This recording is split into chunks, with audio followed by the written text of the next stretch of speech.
부탁드릴게요, 네? 하면 얼마나 속상하겠냐. 그러니까 노무진입니다. 명숙 청소 노동자를 죽음으로 Halo guys, balik lagi ke channelnya Mimin. Gimana kabar teman-teman semua? Semoga baik-baik aja ya. Oke, di video kali ini mari kita lanjutkan review dari drama Oh My Ghost Clients yang makin seru tentunya. Bagaimana kelanjutannya? Ini dia, by Mimin. Seperti biasa, Nomujin langsung bertemu bersama dengan sang malaikat. Jadi dia itu mengatakan sama Mujin bahwa pemikiran Mujin kan dia itu dijebak nih sama sang malaikat. Tapi dia bilang enggak sama sekali. Jadi dia itu hanya berniat untuk membantu Mujin. Dan kalau misalkan dia nggak ngebantu, Mujin bakal kehilangan nyawanya. Nah setelah itu Mujin tersadar lagi dan untung aja dia itu nggak kenapa-kenapa. Sang supir minta maaf sama Mujin karena dia memang ngantuk banget pada saat itu. Dan Mujin memilih untuk memaafkan sang supir dan tidak mempermasalahkannya sama sekali. Walaupun pada saat itu Hiju dan juga Ginu tuh udah khawatir banget. Terus mereka balik lagi ke kantor dan Nomujin meyakinkan Hiju dan juga Ginu bahwa dia itu udah baik-baik aja. Setelah itu Nomujin mendapatkan telepon dari ayahnya dan dia pergilah ke rumahnya. Yang ternyata pada saat itu ternyata abangnya juga pulang ke sana. Jadi abangnya cerita sama Mujin bahwa ayah mereka itu cerita bahwa ibu mereka itu diduga memiliki selingkuhan. Jadi Mujin sama abangnya itu kayak bingung nih nanya ke ibu mereka tuh bagaimana gitu. Dan tiba-tiba juga ada seekor anjing di rumahnya Mujin yang kata abangnya itu tuh dibawa sama emaknya punya temen emaknya. Setelah itu abangnya memutuskan pergi dari sana karena abangnya itu ada kerjaan katanya. Jadi biar Mujin aja yang menyelesaikan masalah orang tua mereka. Nah gak lama setelah itu ibunya datang dan ibunya kira Mujin tuh kesana gara-gara bosan di rumahnya gara-gara ditinggalkan sama istrinya. Nah setelah itu Mujin kan sempat tuh melihat ada orang yang datang bersama ibunya. Dan pas dia sapa ibunya nanya, tunggu kamu ngomong sama siapa? Nah setelah itu Mujin mengajak arwah tersebut ke kamarnya dan bertanya siapakah nama arwah itu. Cuma kan memang konsepnya arwah di drama ini itu nggak bisa ngomong sama sekali. Jadi kayak kesulitan gitu untuk ngomong dan dia pun nggak bisa mengatakan siapakah namanya. Setelah itu Mujin dan juga ibunya kan makan malam bersama. Terus Mujin nanya sama ibunya, ibu punya temen gak yang baru-baru ini kehilangan nyawanya? Ibunya bilang ada dan namanya itu adalah Yongsuk. Terus Mujin mengatakan ciri-cirinya dan dia bertanya sama ibunya bagaimana ibunya itu mengenal orang tersebut. Kata ibunya dia teman kerja ibunya udah sekitar 10 tahun. Dan ibunya penasaran kenapa Mujin tiba-tiba menanyakan orang itu dan bagaimana dia tahu tentang orang tersebut. Terus ibunya cerita bahwa Yongsuk itu kehilangan nyawanya gara-gara serangan jantung dan ditemukan ibunya sendiri di rumah si Yongsuk itu ketika ibunya menjenguknya gitu. Dan anjing yang ada di rumah mereka adalah anjing miliknya Yongsuk dan dibawa sama ibunya Mujin pulang karena kasihan gak ada yang ngerawat. Dan Mujin kan nginap tuh di rumah ibunya. Nah keesokan paginya dia melihat ibunya emang dandan banget pakai pakaian rapi, pakai gincu segala macam. Dan dia ingat kata-kata ayahnya untuk memintanya menyelidikin kemana ibunya. Apakah benar ibunya selingkuh ataupun gimana. Nah bener aja dong pas pagi-pagi Mujin ngeliat kok ibunya megang-megang cowok itu. Ya kan yang merupakan teman kerja ibunya sendiri. Mujin tuh udah overthinking banget. Nah setelah itu dia ikutin ibunya. Ternyata ada yang aneh nih di tempat kerja ibunya. Dimana ibunya itu berdandan rapi, bermakeup itu memang gara-gara disuruh sama tempat kerja ibunya. Padahal mereka itu hanya bekerja biasa aja di bagian bersih-bersih gitu. Tapi ketika berangkat ke kampus mereka harus berpakaian rapi dan juga berdandan. Nggak tahu kenapa tuh alasannya. Nah setelah itu mereka juga diberikan ujian tambahan selain mereka bekerja. Dan itu nggak dibayar sama sekali. Jadi mereka kayak dikasih soal gitu. Soalnya lumayan-lumayan susah padahal mereka semua udah berumur. Dan by the way arwahnya Yongsuk juga ikut ke ruangan tersebut bersama dengan Mujin. Nah ketika Mujin mendengarkan pertanyaan dari soal-soal yang diberikan kepada orang-orang di sana, Mujin tuh menganggap bahwa soal itu emang sulit banget. Dan untuk orang tua yang udah susah otaknya untuk berpikir pasti bakal susah untuk menjawab pertanyaan-pertanyaan tersebut ya kan. Dan tiba-tiba Yongsuk tuh ngerasakan sosok banget di dadanya dan memegang tangannya Mujin untuk menunjukkan sebenarnya apa yang terjadi sama dia. 시험을 진행할 겁니다. Jadi pada waktu dia mengikuti ujian, dia itu kan nggak tahu sama sekali jawabannya, apalagi itu tuh ujiannya bahasa Inggris. Nah ketika dicek jawabannya ternyata salah semua. Terus dimarahin lah dia sama manajer mereka. Dibilang sama dia, kamu tuh ngerti nggak sih? Di sini tuh dosen mahasiswa banyak dari luar negeri dan tamu-tamu juga dari luar negeri. Jadi mereka semua walaupun hanya pekerja pembersih-bersih harus paham bahasa Inggris, Mandarin dan bahasa-bahasa lain. 라이브러리 오마이갓 교육도 안 받으셨어요? Yongsuk bilang dia hanya lulusan SD dan dia juga tidak mendapatkan pendidikan tentang bahasa, jadi dia nggak tahu dan nggak bisa menjawab soal-soal itu. Jadi dia dikasih peringatan dan kalau misalkan kayak gitu lagi nantinya dia bakal dipecat dari pekerjaannya. So ya mereka membuat ujian ini untuk memecat orang-orang yang bekerja di sana gitu. Nah setelah Mujin merekam semuanya, dia tuh berpikir bahwa itu tuh udah gak benar gitu. Ditambah lagi pas di toilet dia mendengarkan bahwa staf-staf di universitas itu mengatakan bahwa mereka sengaja membuat soal yang susah-susah yang memang gak bakal bisa dijawab sama orang-orang tua. 네가 왜 여기 있냐?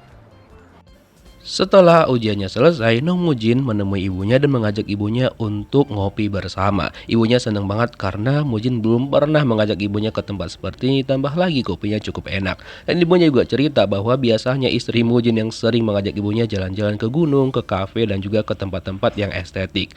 Setelah itu, Mujin nanya sama ibunya kenapa selama ini ibunya merahasiakan tentang ujian tersebut. Ibunya cuma nggak mau kalau misalkan Mujin kepikiran aja.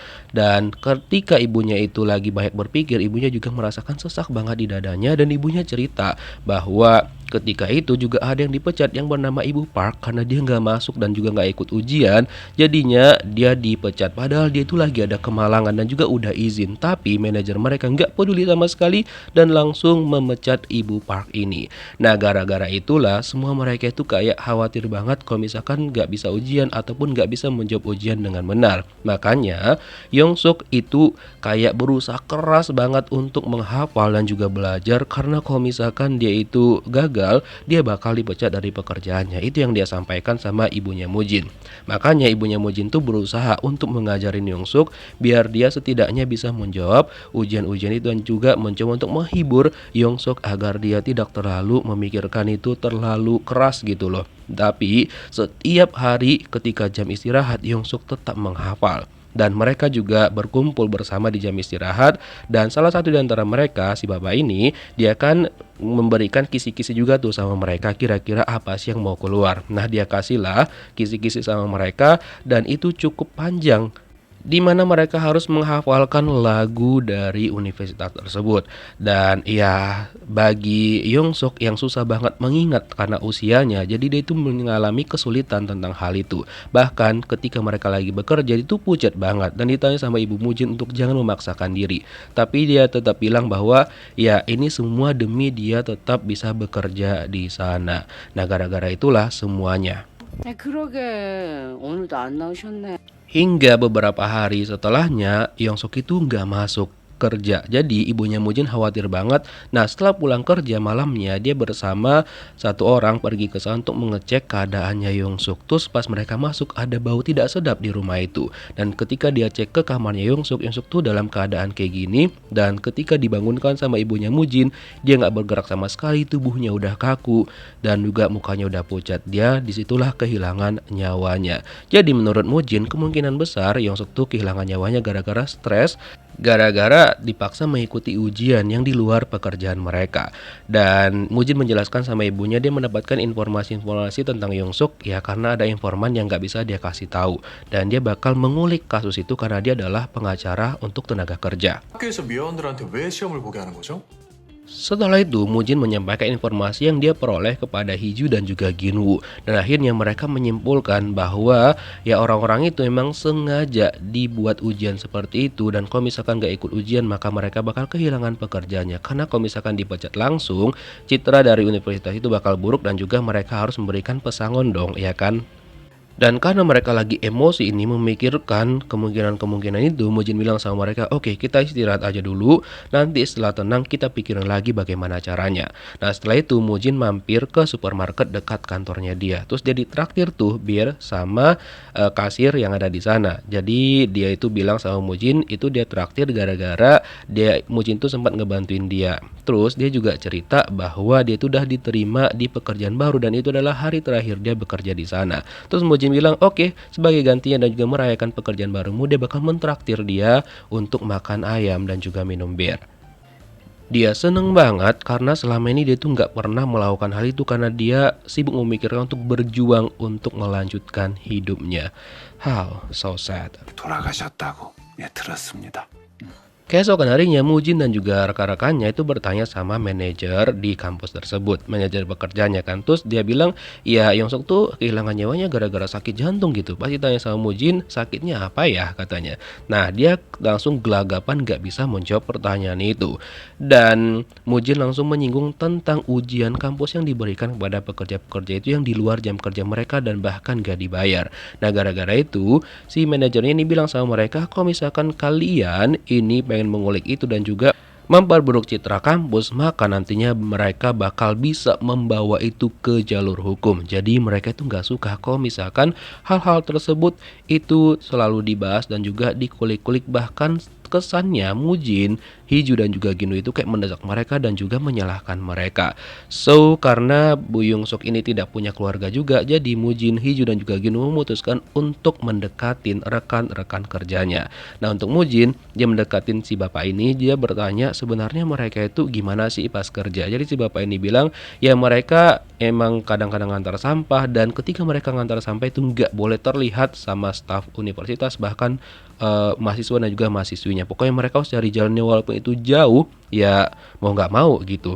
Nah sementara itu Ginwoo menanyakan sama ibu-ibu ini dan mereka sebenarnya bilang bahwa ya mereka lebih milih untuk kayak golput gitu loh, lebih netral gitu. Dan mereka bilang ya semua orang punya penyakit jantung dan juga ya itu udah karena umur gitu. Terus Hiju di bagian ini dengan ibu-ibu yang lebih banyak. Dan dari informasi yang diterima sama Hiju, dia kan bertanya kenapa mereka tuh makan di situ, kan ada kantin. Terus mereka bilang ya mereka tuh nggak boleh terlihat sama sekali kayak hantu gitu loh. Jadi ya terpaksalah mereka makan di sana gitu. Nah setelah itu Hiju, Mujin dan juga Ginu berkumpul lagi dan mereka punya satu cara nih, kata Mujin kan, itu ujiannya kan dibilang tidak melakukan hal yang melanggar hukum. So misalkan mereka itu nolak juga nggak melanggar hukum dong. Ya udah, Hiju menelpon mereka dan juga ibunya Mujin untuk menyampaikan bahwa Mujin bakal mentraktir mereka untuk makan jajangmyeon di restoran. Dan mereka seneng banget karena kan mereka nggak pernah makan siang semewah ini. Terus Ginu bilang sambil makan nanti Mujin bakal menyampaikan sesuatu kepada mereka. Lalu Mujin memperkenalkan diri dan mengatakan bahwa dia bakal ngebahas tentang Yongsuk, tentang apa yang terjadi dengan Yongsuk dan juga ujian yang mereka ikutin. Karena itu tuh sama sekali tidak adil bagi mereka, bahkan mereka tidak dibayar untuk mengikuti ujian itu. Karena itu juga di luar jam kerja mereka yang seharusnya itu setidaknya dikasih lembur ya kan. Tapi sebagian besar dari mereka bilang ya kami kan gak punya pilihan dan kami juga pengen tetap kerja dan ya dimana lagi kampus yang sangat baik nih kepada kami membuat pekerjaan yang enak gitu. Dan karena beberapa dari mereka itu mengatakan seperti itu, ibunya Mujin gak terima dan bilang bahwa enggak, jujur aja lah kalian semua, intinya kita itu kan semuanya gak nyaman dan kalian jangan pura-pura nyaman dengan hal tersebut gitu loh. Intinya dia gak mau semuanya bakal terulang lagi hal yang terjadi kepada Yongsuk. Dan melihat perjuangan ibunya Mujin, Yongsuk tuh kayak terharu banget. 부당한 일입니다. 이건 명백한 갑질입니다. 이런 Lalu Mujin mengobarkan semangat mereka bilang bahwa ini tuh nggak adil sama sekali. Pokoknya aku akan ngebantu kalian untuk membuat itu nggak ada lagi si ujian itu. Akhirnya mereka semua pun terpengaruh dengan Mujin dan mereka mau untuk berdemonstrasi. Pihak kampus itu kebingungan, loh kok banyak banget nih pekerja-pekerja kebersihan yang demonstrasi di luar sana. Lalu mereka menghampirinya dan menyuruh mereka stop, terutama kepada Mujin, Hiju dan juga Ginwoo. Pokoknya mereka bilang bahwa mereka sudah sesuai dengan prosedur dan tidak melanggar hukum apapun. Dan mereka sudah memanggil polisi untuk datang ke sana karena menganggap bahwa Mujin, Hiju dan juga Ginwoo sudah membuat keributan dan juga mencoreng nama kampus mereka. Tapi Mujin mengatakan bahwa mereka tidak akan menyerah, terutama ibunya Mujin, bahwa mereka itu bakal menuntut hak mereka.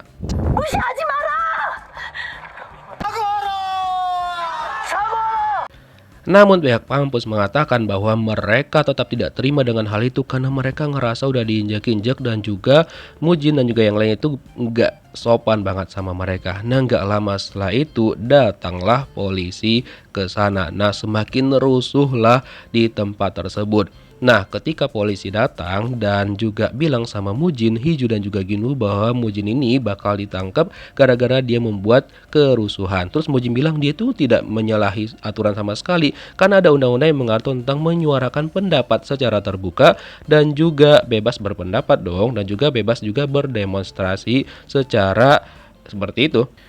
Tapi polisi tetap aja maksa untuk menangkap Mujin dan semakin rusuhlah di sana.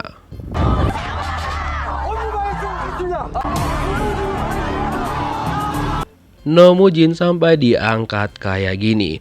By the way, seperti biasa di bagian post kreditnya bakal ada plot twist. Ingatkan di tempat Mujin raktir pekerja-pekerja itu makan jajangmyeon, ternyata kokinya itu adalah si malaikat. Nah, loh. Oke, kira-kira bagaimanakah kelanjutan kisahnya? Kita lihat di next episode. Thank you for watching guys. See you next video. Bye bye.